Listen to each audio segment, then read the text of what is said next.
I'm going to be solving the 2000 AMC 12 problem 21. Let's read through the problem. Through a point on the hypotenuse of a right triangle, lines are drawn parallel to the legs of the triangle so that the triangle is divided into a square and two smaller right triangles. The area of one of the two small right triangles is m times the area of the square. The ratio of the area of the other small triangle to the area of the square is... So we've got our right triangle here with the square and two small triangles. I've denoted the length of the square to be x, and that's also the width of the square. So in problems in which we're dealing with ratios, since we have a ratio right here, we can generally assume values for the lengths because that won't change the ratio of the lengths or the ratio of the areas.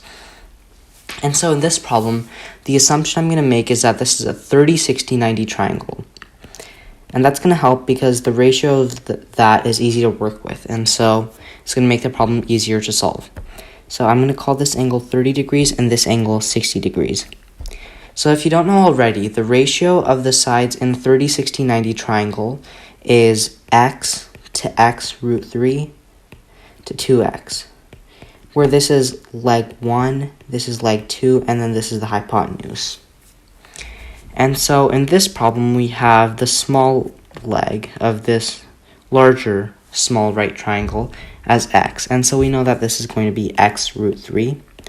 Additionally, we've got the hypotenuse right here, which we can then denote as 2x. The smaller right triangle is a little bit harder to work with, but we can still work with it. So we have the larger length as x, and so we know that the smaller length is going to be the larger length divided by root 3. So we've got x over root 3, which is equal to x root 3 over 3. And so that's what this length is. So now we're given that the area of one of the small right triangles is m times the area of the square.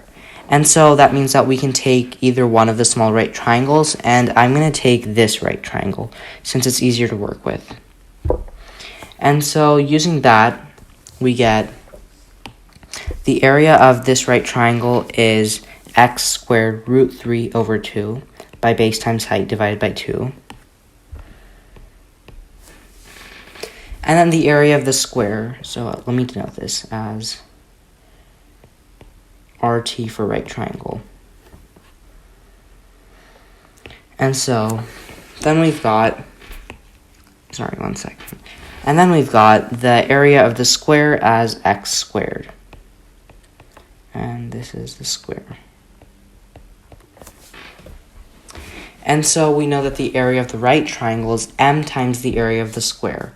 In other words, the area of the right triangle, RT, equals root 3 over 2, which turns out to be our value of m, times the square.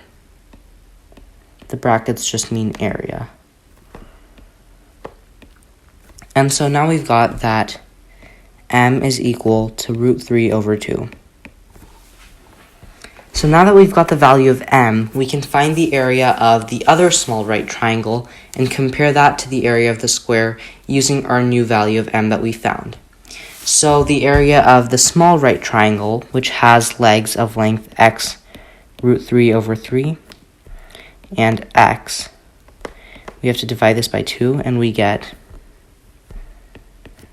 x squared root 3 over 6. So earlier we had x squared root 3 over 2, and now we have x squared root 3 over 6, which is, if we multiply this by 3, we get the area of the other right triangle. And so now we can look through these choices, and we see that clearly the answer can't be B, because we know that it's actually going to be m over 3 as the ratio of the other right triangle to the square. But m over 3 isn't an option, and so we have to find the one that is equivalent to m over 3 given our values. So now we can just test out the values. For choice A, which says 1 over 2m plus 1, that's going to be equal to 1 over root 3 plus 1, which is not equivalent. We can test out choice C, which is 1 minus root 3 over 2, which is equal to 2 minus root 3 over 2. And so choice C doesn't work either. So we've eliminated A, B, and C. And choice D, which is 1 over 4m, that's equal to, we've got 1 over 4m is equal to 1 over 2 root 3, which is equal to root 3 over 6, which is indeed what we had as the ratio of the area of the other small right triangle to the area of the square, which we had right here. And so our answer is D.